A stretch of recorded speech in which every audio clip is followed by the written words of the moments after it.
Hello, everyone, and welcome to this renovation and outdoor living show. Well, it's a pretty murky Tuesday, certainly in Auckland. Wet, windy, the sort of day where you want the heater on and just to be snuggled up inside. But nice to see you all. Thanks very much for joining us this Tuesday. I want to get some comments from you today, a little bit of interaction, because we had a really interesting show on Friday and some good feedback from that. And that's when we spent most of Friday talking about this one amazing company called VeggiePod New Zealand, right? This is a multi-award winning company, originally set up in Australia, but then brought to New Zealand when VeggiePod New Zealand was set up. That was about 4 years ago by Andrew and Lisa Lowe. And basically, it's all about making vegetable gardening easy. These awesome pods in order to grow your veggies, very transportable and amazing, funny enough, amazing technology in there to make sure you can't overwater, etc., etc. Anyway, have a look at Friday's episode if you want to know more about the VeggiePod. It was really interesting. She also talked about the veggie bags, and she's given us 5 to give away to you. So I'll remind you later in the show how you can do that. And one of our guests today is particularly useful if you are thinking about growing your veggies, because it's all about pest control in your garden. So we're going to do 2 halves to the show. One is outdoors, talking about pest control. The other will be indoors, talking about, should we say, renovation surprises, and some pretty good photos of things which you probably don't want to find when you rip off the jib or pull up the carpet. Anyway, we're going to head outdoors first. A few who know more about this topic of managing pests in your garden than Bill Brett. Now, Bill was raised by gardening enthusiasts on a Taranaki dairy farm. He spent his life working in agri-sciences, biosecurity, garden retail and consultancy. He was responsible for the 60th edition rewrite of the Yates Garden Guide. We were talking about that recently in a show. He set up the garden division of Mitre 10. He's been president of the Nursery and Garden Industry Association Board. He was recently awarded Associate of Honour, Royal New Zealand Institute of Horticulture. So the list goes on and on. Oh, and by the way, he's also the author of Garden Pest and Disease Control, the Essential New Zealand Guide. So Bill has genuinely written the Bible on this topic. Bill, really good to see you. And apparently you're meant to be retired, but I think we're lucky that we were able to actually grab you for a few minutes, given how busy you still are. Absolutely. As I said, I really don't know how I found time to work before. I don't think it's ever been work for you, though, because this has genuinely been your passion forever. Absolutely it has. And I just love continuing to help people. So this is a huge topic. We've only got a few minutes, so we have to sort of stick to the basics a wee bit. First, identifying the problem. I mean, how hard is this when you look at something which you're putting your love into, or you put a lot of money into maybe, and something's not working out? How easy is it to identify what's going wrong? Well, it's amazing how easy it is. Every week I get somebody come and say they want help with a particular problem, and then when they finally describe it or show me a picture, it's not what they said it was. So the first thing that we really have to get people to do, and that's probably what prompted me to write the book in the first place, because there's about 240 photos in there to help people identify, to get the thing right, and so identifying the problem and then reading a bit about that problem, its life cycle and the conditions under which it thrives, and what plants it attacks. That's a big help to start with, so that you start with positive identification. So okay, so having identified the problem, then I mean, and you know, this is why you wrote the book. This was because you get asked this question so often that you thought, hold on, if I chuck it in a book, people will actually be able to have a look at it. But do you also go into what you can then do about each specific problem? Because I mean, it would be a very different treatment, surely. Absolutely. Now, the first thing, of course, these days people, unlike 30 or 40 years ago when people sort of just reached for the spray can and sprayed, today people don't particularly like to spray. So we look at all the other things we can do to prevent things in the first place, which is what commercial growers have done. I mean, I know there's a perception that commercial growers spray a lot, but they don't really. They do their damnedest with a whole heap of other best practice techniques, and we need to start using those in home gardens. And there's things like, improving your soil structure so that you get better drainage and you don't get pest disease or fungus diseases building up in the soil, is a really important one. But there's other things like using a balanced fertilizer so that you don't get nutrient deficiencies, which lead to other problems. Things like using resistant varieties especially in the veggie garden, because where you can't do a rotation of crops, which is another tool, you can't always do that in a small garden. So using resistant varieties is a big help. I would ban sprinklers. I think sprinklers keep the leaves wet and create humidity, and you get more problems. So Weeper Socos is another little tip that's worth remembering. That's interesting, isn't it, Bill? Because I mean, I look, and you're talking to relatively well somebody who doesn't know a lot about it, but I've always thought that plant what you want, water it like heck, chuck in the fertilizer, give it a bit of food and nutrient occasionally, and then when the problems arise, worry about them then. But you're actually saying that the best practice is to prevent it all in the first place. Absolutely. And it was interesting that you mentioned the sprinklers as a no types of fertilizer. What about something which I know that you mentioned in your book, talking about beneficial insects. So which you want in your garden. Okay, beneficial insects, they contribute, but you can never. I mean, no matter what you do, you'll never have enough ladybirds to beat the aphids. The aphids will always win. So, but that doesn't mean to say we give up on ladybirds. I think we should encourage them. We should plant plants that they like to build up their numbers, and lacewings likewise. But at the end of the day, I wouldn't bank the house on trying to control insects totally that way. They contribute, so we should use that tool as well. The idea is to use all the tools we've got available, and each one of those tools does a little bit and a little bit and a little, to the point where we don't really have to rely on a spray. We will probably need some at the end of it, but we reduce the need hugely. Of course, the most common way, which most of us will try and protect particularly when it comes to veggies, is by putting your netting over the top. This is still best practice? That's a good, and netting is quite good for big insects. And in fact, it's for some of the more difficult problems like tomato psyllid, really covering it with netting is the only way because that's one insect where you need 100% control. 99% is not good enough, because it injects a nasty bacterium into the potato and stops your potatoes from growing and ruins the ones that have got larger, so that they're not really edible. So that's really good. Another tool that's important is hygiene. Cutting off any small starts of where the disease has started, cutting that off and destroying it so that it can't spread through the rest of the garden. That's an interesting point, isn't it? Because, and I'm wondering whether, because that'll lead on to the next thing I was going to ask you, because there is a temptation sometimes, certainly by people like me who are, ultimately lazy gardeners, that if I see that there's a problem, I might just leave it and think, oh well, I've lost it this year. I'll replant, do it again next year, assuming that whatever the problem was will just miraculously go away. Can these things hibernate? And yes, just a good point. Actually, some years you'll have a problem, and other years you don't. I often hear people say, "Oh, well, I tried this thing I saw on Facebook, and I didn't get any blight this year." But maybe it was a year you weren't going to get blight anyway. Yeah. I only get blight in my tomatoes about 1 year in 6. So, and I don't really do anything else other than maintain good hygiene. Which is getting rid when you see a problem, start just chipping away. But I mean, that's interesting that you only get it 1 in every 6, because to me that's 5 years of win. So I'd probably just put up with the one.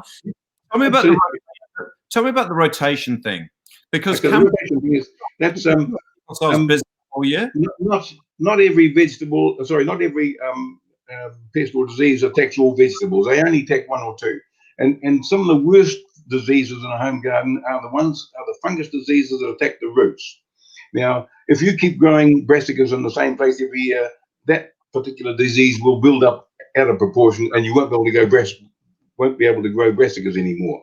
And the same thing happens with tomatoes with a different disease, and it happens with legumes with a different disease. So the idea is to rotate your crops around so that you're giving each particular group of plants a rest in each patch of soil. Now, that's getting really hard in small gardens. It's easy when you've got a big garden, but it's very hard in a small garden. So we are challenged with that, much more now than ever. So, but it's just one of the tools, and it's not as good as it used to be, but it's one of the tools we continue to use. Is it? Am I right? I mean, something I noticed in our garden is the grapefruits and the feijoas have both taken. They've both sort of had fallow years. Now, is that down to lack of care, or is that just purely nature playing its part? Every few years, suddenly you won't get a crop. A number of citrus do have, in fact, a number of fruits generally have a heavy year and a light year, alternate years of cropping, and so that's another complication that falls into it. Yep. And I needn't do anything about it. That's good to know. Hey, a quick question is coming from Trevor. Now, it's slightly off topic, but I'm sure you'll be able to help him anyway. Trevor's asked, what's the best way to get rid of the mold in wet areas in the yard? Mold, I guess, is a living organism of sorts. So any ideas there? Yeah. Well, there's the main material that's used for molds and mosses and lichens these days is benzalkonium chloride, which is one of the 30 seconds products, and in fact, it's under a number of different brands. But that's used most widely now for mosses and molds and that sort of thing. And that brings me around almost now we've started talking chemicals to the idea of pesticides. I mean, are you a fan, or are you somebody who what the good one? I mean, for instance, is organic on a pesticide? Does that mean it's a good thing? Just give us a little bit of background on pesticides, the things to be wary of, and things which we should be okay with. Okay. Firstly, in the home garden range these days, there's been anything that was nasty, if you want to use that term, is long gone. They've all been well removed, and so what's left now is very, very, very low toxic. There's the EPA have banned poisons, carcinogens, and mutagens. So there's nothing of that ilk. In fact, the main insecticide that I use now is pharmaceutical grade paraffin, and you buy that as an oil spray from garden shops, and that is exactly the same material as is used in Johnson's baby oil. Right. So so if you're it's something that's safe enough to put on your young baby's bottom. So it's a pretty safe thing, and that's about the main one that's used these days in home gardens. The other important thing you mentioned there was that organic doesn't necessarily mean safe. About 40% of the pesticides available for home gardeners today are organic, but of those, half of them are actually not approved for use on edibles, and that's a bit concerning and misleading, really, because people have presumed that if it's organic, it's safe, but not necessarily so. As I say, over half of the organic pesticides are not approved for use on edibles. So organic isn't always safe, and chemical isn't always toxic. It's is it clarified on the packaging? I mean, if an organic's not safe on edibles, it'll say so. No, there's a little loophole in the law that that obviously the people that have such products will take to the wire and right to the limit to avoid making that statement, and there's no control over it. So it's once again it comes back to knowledge, and what's in my book is legal and approved. So if you want to know, then Bill's in your book, but also, and I'm not saying we shouldn't be all rushing out to buy your book, because that's how we can keep you in a happy retirement. But I find the knowledge you get from a lot of garden centres now is pretty good. There's always somebody tucked away who's probably just read your book or is reading it in the back, but that's always a go-to as well. But Bill, really good to have a chat. And as I said, we've skimmed the surface here. There's so much knowledge which we could try and get from you, but spring's around the corner, so we'll have another chat. Love to talk to you about, on occasions. But lovely to see you, and well done on your contribution over your fantastic career. Thank you, Wilden. Yeah, no problems. Lovely to see you.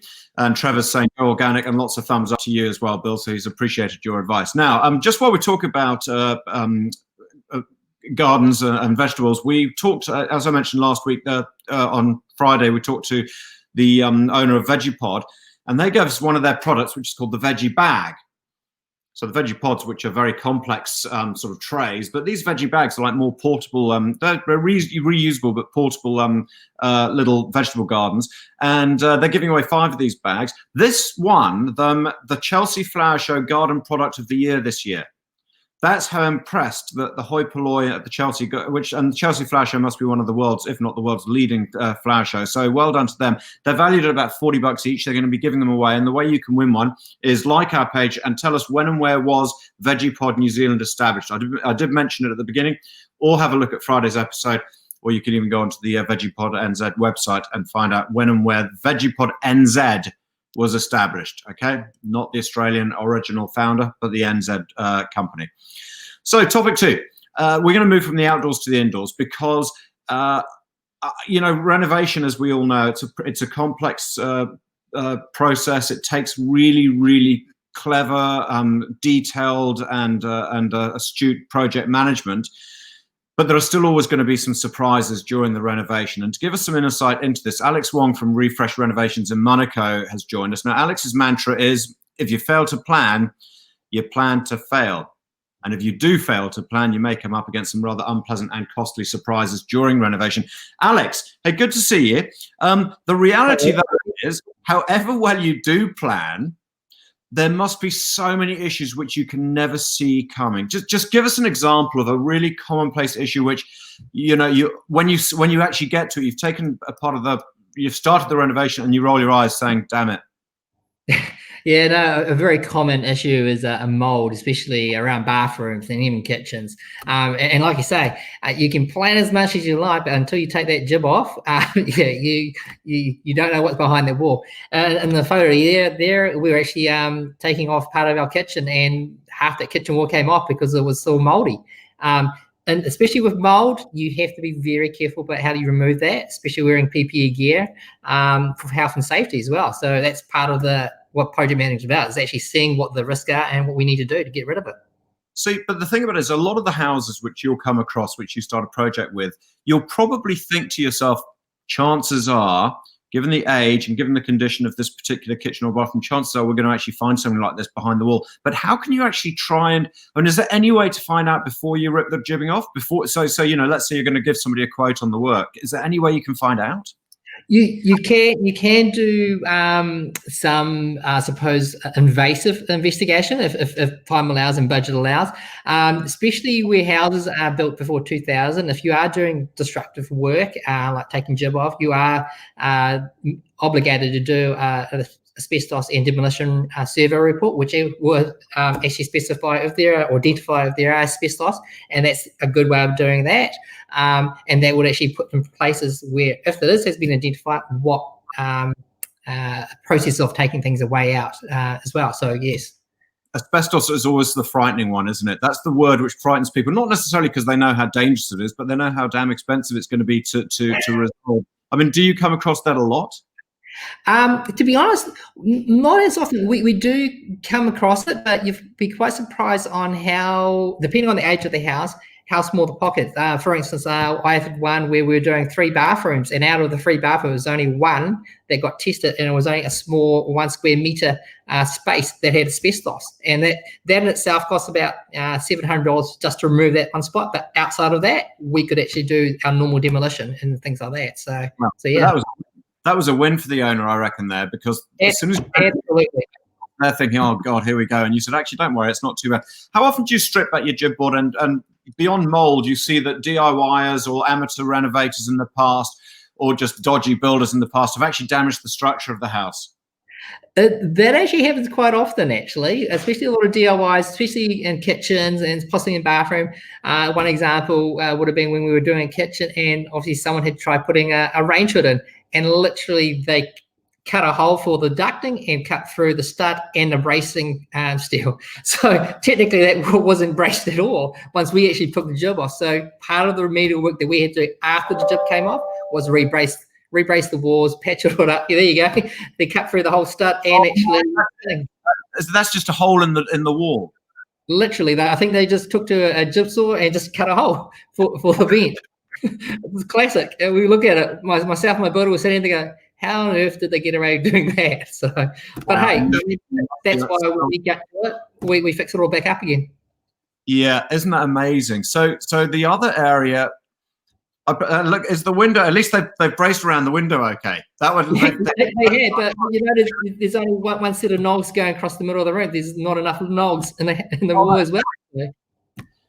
Okay, they're So, lucky yeah, that quite roof. a bit of missing parts to the house.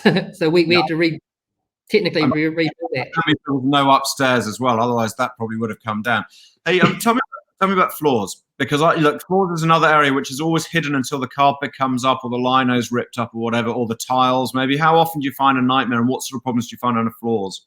Yeah, no, in the bathrooms we find typically we would need to replace the floorboards, generally just due to damage or wet and things like that and rot. And where it's carpeted and sometimes where it's an older house, especially on some grounds, we've found it actually has dropped away. In that photo there, the whole floor was all rotten, and we had to literally replace the whole flooring board. In one of the other photos where we had the living room, part of the whole end of the house had dropped 60 mils. So we actually had to redo the whole floor just so we can put back our laminate flooring. Yeah, in this place here, where the left-hand side of it was part of a new extension done about 15 years ago. That end of the house had dropped about 60 mils, so we couldn't put our original laminate flooring down that we had planned, and we actually had to put a hardboard down and then put a vinyl sheeting as the flooring over it instead because of the clearance level. So yeah, you'll find that with surprises, we would need to make sure we have alternative options for clients to get what they want. And I think that's a real, that's the warning, isn't it? And this is where we came back to how we started this, because I know that you are completely obsessed with making sure that you plan as far as you possibly can, because project management's your sort of background and that sort of thing. And finance, so you're very particular. Yet you have to say to the client, "Your house is this old. The chances are that we may find A, B, or C." Tell us what this looks okay. I wouldn't rip this up.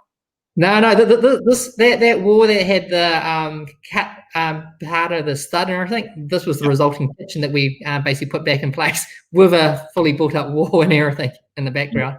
Good. I'm pleased that the owners of that house didn't want you to rip that up and start again. How hard is it? Do you ever get good surprises? Well, sometimes, yeah, we do. We sometimes anticipate there is actually quite a bit of remedial work where clients have actually shown us how there's been water damage and things like that. But once we've actually pulled it off, it may be only just the foot plate that's maybe rotten, and then we just replace that, and that's only a couple $100. Whereas, so that's sometimes been a good surprise. We overestimate the remedial work, and it's like, hey, great, it's another $1,000 we can give back to the client. Yeah, it's hard, isn't it? I mean, but the beauty of it is, I think everyone accepts that. So it just comes down to trusting the brand and trusting the people to you know what you're doing and that sort of thing. And I think you guys come at the top of the trust list. So, hey, Alex, thanks for your time. Appreciate that and bringing us a few of those little areas to attention for us. Yeah, best of luck. I hope you have a decent spring. I know that you guys are getting very busy with inquiries, and that it will lead to a very busy year for you. Good to see you, Alex. Thank you. And that is Alex Wong there from Refresh in Monaco City, just in South Auckland. So very quickly, want to mention this competition, which we're going to draw this Friday. This is a massive prize, $700 with this Tri-Cut Maker cutting machine. If you're not sure what this is yet, you should get on and have a look go online and have a read about it. But basically, it's a computer-controlled smart cutting machine. Okay, you can design professional looking DIY projects, and then there are a whole lot of tools in here which allow you to cut and to score and write and add decorative effects, which you can take to virtually any project. Okay, so it really is very easy to use, but you can have amazing results when it comes to design and creativity, from decor, home design, accessories, personalized apparel, etc., etc. If it interests you, have a look online, or you can go to Spotlight or Warehouse Stationery and see what they're like there. But you can win one here, okay? And you win one here by liking the page and telling us how you would plan to use the Tri-Cut Maker machine, what project you would like to get into with that, or if you've actually ever used one. It'd be lovely to see a photo of what you'd actually done with them. Anyway, that's Friday. We're going to draw that prize, so get your bids in now. So to our top 10 for Tuesday. This is the excuses offered for not wearing masks. My goodness me, and this is a real problem in some of the world right now, for not wearing masks despite COVID-19. We've not really had to worry about it in New Zealand, but right now our friends in Victoria, they're hearing these excuses the whole time. And obviously over in the US, many parts of the US. So number 10, that the advice keeps changing. That's why we're not wearing masks. I don't know if it really changes. It just says wear a mask when you're out, in an area where somebody else might be able to breathe whatever's coming out of your mouth, or produce on the shelves. Number 9, the reason why you wouldn't wear a mask is it's a symbol of, and then whatever you choose, anger, silent protest, dental oppression, but people think it's symbolic and therefore they don't want to wear them. Number 8, the mask hides and covers your beautiful nose, mouth, smile, chin, cheeks, lips, nostrils, whatever body part you want, and it prevents communication. People don't mind if they can't see a smile because they'll probably think that they're slightly safer from the threat of COVID. Number 7, the reason why you shouldn't wear a mask, because you can't get the virus. Yes, you can, unless you're wearing the mask, okay? Everyone can get the virus. Number 6, you shouldn't wear the mask because it's not cool or masculine. So don't wear a shirt either, even in the middle of winter. Number 5, you're not wearing a mask because you tested negative for COVID-19, so therefore you'll be fine, will you? Well, there was somebody today, there's one case in New Zealand, he tested negative on his 3rd day test. Now he's tested positive, needs the mask. Number 4, asking to wear a mask is discrimination. Being asked to wear a mask is discrimination. No, because everyone's being asked to wear the mask. At number 3, the reasons why people give for not wearing a mask is the mask will cause medical problems. The mask will prevent a whole mass of medical problems, trust me. Number 2, well, the virus isn't real. It's not that bad. Okay, Mr. Trump, if that's what you believe, you go with that. And the number 1 reason people give for not wanting to wear their mask is because they want their freedom. Although the fewer people wearing them, the longer this goes on, the more time you're going to spend locked up. So do the maths and work out what's actually going to give you the freedom. Hey, it's been a lot of fun. Good to see you. Stay warm and dry if you're in. Hold on. Here we go. Trevor's just written in at the end. The best reason for people not wanting to wear a mask is garlic breath. That's the reason everyone should wear a mask. But thank you for that very much. Thanks very much for that, Trevor. And I like the way you brought it back to our gardening segment as well. Good to see you guys. We'll see you again on Friday when we'll draw that prize. Have a safe week and stay dry and warm. Bye-bye.